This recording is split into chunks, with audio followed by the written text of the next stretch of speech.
ketemu lagi sama kita di CB6 Siniar Bincang Asik bersama Himpunan Mahasiswa Pendidikan Bahasa dan Sastra Indonesia Universitas Maritim Raja Ali Haji. Nah, pada hari ini kita kedatangan seorang tamu yang sangat cantik dan pastinya juga sangat luar biasa, mahasiswi dari Pendidikan Bahasa dan Sastra Indonesia. Sebelum kita mulai, kita kenalan dulu nih sama narasumber kita pada hari ini.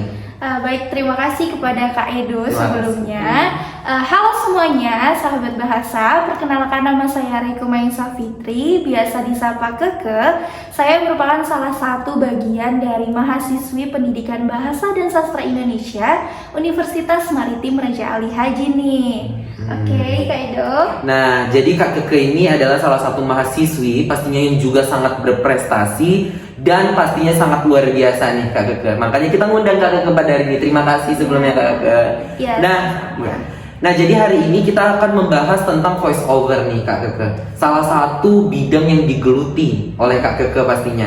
Jadi sahabat bahasa semua, Kak Keke merupakan salah satu bagian dari Ulasan Network. Nah, di sana itu adalah tempat berita sekaligus juga penayangan-penayangan tentang berita gitu ya Kak Keke ya. Iya. Jadi Kak Keke ini adalah bagian dari pengisi suara atau dubbing. Jadi supaya yang lebih paham lagi dan lebih rinci lagi bisa dijelaskan oleh Kak Keke tuh. Oke, baik. Terima kasih kepada Kak Edo sebelumnya. Jadi sedikit saya ulas sedikit tentang Ulasan Network. Ulasan Network adalah salah satu perusahaan yang bergerak di media massa, khususnya di Kota Tanjung Pinang dan ada beberapa daerah lainnya di daerah Kepulauan Riau begitu.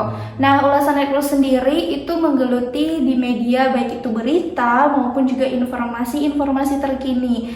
Nah, untuk saya sendiri, saya bekerja di sana sebagai voice over atau mungkin teman-teman kerap mendengarnya dengan sebutan dubbing atau mungkin pengisi suara begitu ya. Nah, jadi untuk voice over sendiri itu adalah pekerjaan di mana kita mengisi suara pada suatu program, baik itu program berita ataupun program-program penayangan yang lainnya. Nah, biasanya itu pekerjaan voice over ini atau dubbing ini ada dubbing animasi, terus juga ada dubbing berita, terus juga kita ada dubbing program seperti on the spot, mungkin teman-teman pernah melihat on the spot atau mungkin spotlight dan lain-lain begitu Kak Edo. Nah, Kak Reike pastinya untuk sampai ke sana ada proses yang dilalui. Iya, betul. Jadi sahabat bahasa di rumah bisa bergabung juga ya ke ulasannya Kak Reike. Jadi karena dulu Kak Reike ini juga magang ya awalnya dari salah satu mata kuliah dan akhirnya keterima karena kelebihannya tersebut. Nah, Kak Reike, yang menjadi sebuah pertanyaan nih, kita punya beberapa pertanyaan yang sudah kita kumpulkan. Yang pertama adalah Kak Reike, bagaimana sih bisa membentuk karakter suara dari vokal, intonasi dan yang lain itu kan tidak mudah gitu ya? Iya, betul.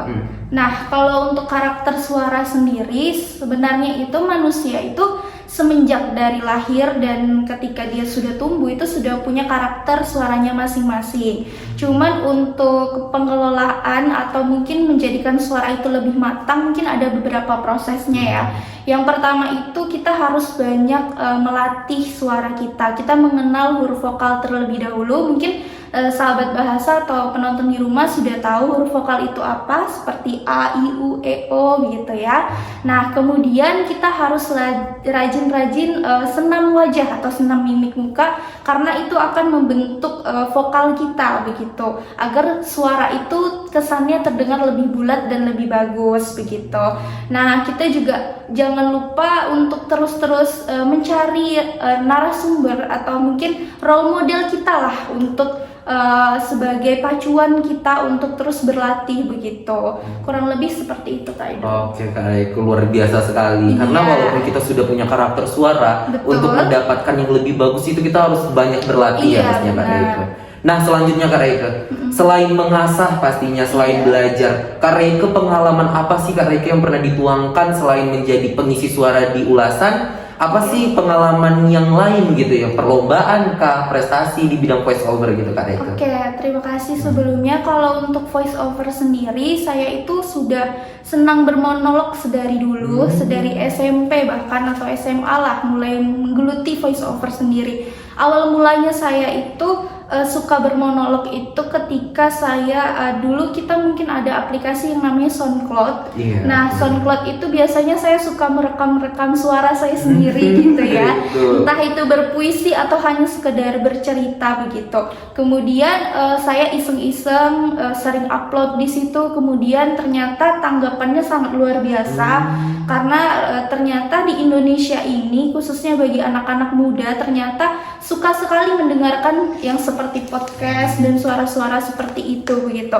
Dan awal mulanya dari situ. Kemudian saya juga sempat mengikuti beberapa perlombaan seperti news presenter dan juga reporter dan lain sebagainya yang istilahnya itu yang menggunakan suara begitu. Nah, alhamdulillahnya dari situ juga ada beberapa penghargaan dan juga ternyata responnya itu sangat positif begitu. Kemudian memang benar seperti yang setelah disampaikan Kak Edo tadi, saya awalnya itu ikut magang di Ulasan. Nah, kemudian dari pihak Ulasan melihat ternyata ada kelebihan gitu. Ada potensi. Iya, ada potensi begitulah ya untuk kegiatan voice over atau dubbing itu. Nah, maka dari itu kebetulan kita ada satu program namanya YouTube. Kemudian kita buat di situ untuk program voice over sendiri begitu, Kak Edo. Luar biasa sekali ya Kak Reike. Iya. Nah, jadi selain itu pula sahabat bahasa, jadi kita bisa mengikuti nih jejaknya Kak Reike, bahkan bisa lebih baik lagi ya Kak Reike, harapan untuk adik-adik semua. Nah, selain itu pula karena aku satu kelas dengan Kak Reike, jadi kita itu kadang ada beberapa tugas ya Kak Reike. Iya, betul. Dan luar biasa sekali loh memang tanggapan dari dosen-dosen kita akan video-video pembelajaran yang dibuat oleh Kak Reike. Di sana ada penggunaan intonasi, vokal dan lainnya. Dan bahkan aku sangat iri banget. Jadi pengen banget belajar sama Kak Reike. Iya, gitu ya. Nah, sampai kita mendapatkan kesempatan untuk berbicara sama Kak Reike. Iya, betul. Ada beberapa tips sih sebenarnya bagaimana agar intonasi kita itu terlihat lebih enak didengar mungkin ya. Jadi memang ada beberapa orang yang ketika melantunkan sebuah kalimat atau berbicara itu ada ritme atau intonasi yang berbeda-beda. Bahkan ada yang cepat, ada yang terlalu lambat, atau mungkin ada yang sesuai begitu.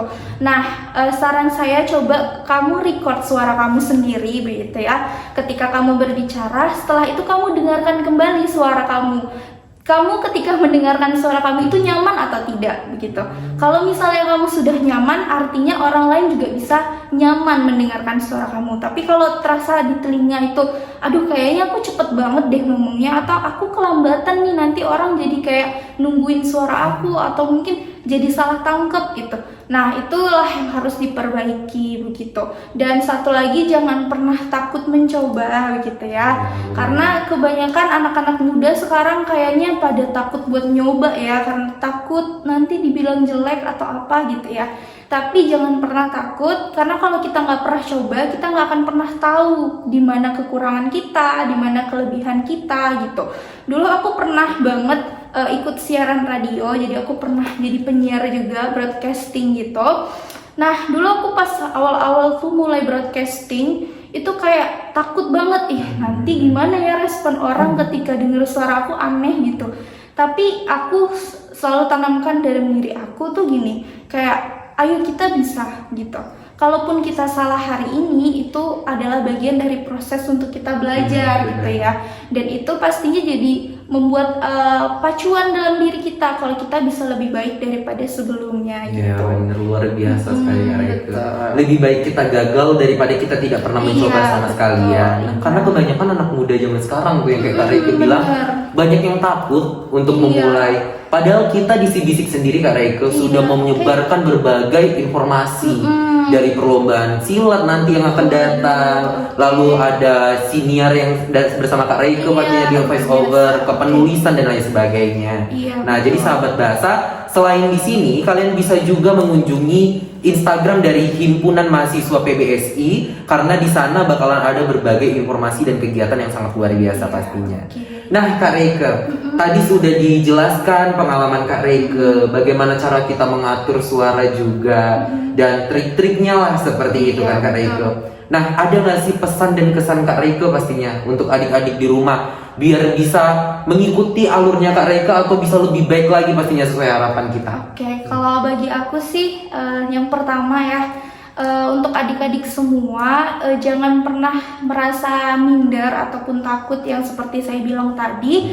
Kalian harus banyak mengeksplorasi diri kalian. Kalian itu berharga, kalian itu juga punya potensi. Cuman kadang kalian hanya takut dan juga mungkin kalian terlalu mager ya atau rebahan. Nah, daripada kita cuman mager dan rebahan tapi nggak bermanfaat, mending mager dan rebahannya itu sambil cari-cari ilmu. Kan kita udah banyak tuh platform-platform kayak YouTube, Instagram, dan lain-lain. Coba dicari kira-kira mana sih yang sesuai sama bidang kamu. Kalau misalnya kamu suka menulis, buatlah sebuah tulisan. Misalnya nih, kamu punya target satu hari kamu harus membuat satu puisi, atau mungkin satu hari kamu harus buat 5 atau 10 huruf atau kata gitu. Itu juga salah satu pembiasaan diri supaya kamu tuh bisa terbiasa dengan menulis begitu. Terus kamu biasa dapat respon positif nih dari orang, suara kamu bagus banget gitu ya. Itu langsung jadi bagian dari afirmasi positif nih untuk diri kamu gitu kan. Ternyata orang melihat suara aku nih positif loh, kayak enak gitu. Apa jangan-jangan ini jadi kelebihan aku gitu kan. Nah, kita cari tahu lagi nih, kita cari tahu, kita banyak latihan gitu. Pokoknya intinya jangan pernah merasa cepat puas juga gitu kan. Karena semakin kita merasa cepat puas, kita jadi males tuh Kak, jadi belajar kan. Nah, kita juga banyak belajar nih dari Kak Edo juga kan, banyak tuh prestasinya ya kan Kak. Pastinya juga kakaknya juga nggak cepet puas dan pastinya mau belajar terus iya gitu. Pastinya. Pokoknya jangan pernah takut, itu aja deh pesan aku. Itu tadi pesan dari Kak Reika yang pastinya sangat membangun untuk sahabat bahasa dan teman-teman semua. Tidak ada kata tidak bisa ya Kak Reika. Yang ada hanya kata malas. Dan apalagi tadi yang kayak Keke bilang tuh harus banyak berlatih, harus pede. Apalagi kalau misalnya kita sudah mendapat dorongan dari orang ya Kak Reika, artinya ada sesuatu yang menonjol pada diri kita, sesuatu yang pastinya bisa diasah kembali gitu Kak Reika. Dan satu lagi Kak Edo nih, yang terpenting kesehatan gitu. Jangan pernah lupa kalau misalnya kita harus menjaga kesehatan. Apalagi kalau kita di bidang voice over nih, kesehatan suara itu adalah bagian yang terpenting karena suara itu adalah emasnya ya ibaratnya gitu. Jadi kita harus menjaga pola hidup kita, pola makan kita gitu. Dan teman-teman juga harus membiasakan diri untuk kegiatan-kegiatan positif nih. Karena afirmasi positif, kegiatan yang positif, lingkungan yang positif akan menghasilkan sesuatu yang positif juga gitu. Luar biasa. Nah, ini adalah salah satu bentuk mahasiswi yang sangat luar biasa sekali dari pendidikan bahasa dan sastra Indonesia. Banyak sekali asetnya nih, aset pendidikan bahasa dan sastra Indonesia ini salah satunya Kak Reika nih yang sangat luar biasa. Nah, untuk sahabat bahasa semua, kita mau pamit undur diri dulu nih Kak Reika, karena kita sepertinya sudah di akhir waktu, sudah dikasih tahu sama kameramen belakang. Jadi kita akan mengakhiri pada hari ini. Tapi sebelum kita mengakhiri Kak Reika, bolehlah Kak Reika spill dulu Instagramnya agar nanti teman-teman sahabat bahasa bisa mengunjungi Instagram Kak Reika, bisa bertanya, bisa melihat aktivitas Kak Reika. Oke, boleh. Kalau misalnya mau tahu lebih jauh tentang saya atau kegiatannya saya gitu, follow aja di @raikemayang25. Nanti mungkin akan disematkan di bawah sini ya. Oke. Terima kasih semuanya. Terima kasih kembali juga Kak Reika, ilmu yang sangat luar biasa, pastinya memotivasi. Nah, pendidikan bahasa dan sastra Indonesia memiliki berbagai mahasiswa dan mahasiswinya yang sangat luar biasa. Kalau kemarin-kemarin di bidang olahraga, duta bahasa, juga ada voice over. Nanti kita bakalan ketemu lagi sama teman-teman di bidang karya tulis sastra dan karya tulis ilmiah. Jadi jangan lupa tetap pantau CBC, Siniar Bincang Asik. Terima kasih Kak Reika sekali lagi. Selamat tinggal semuanya. Salam literasi.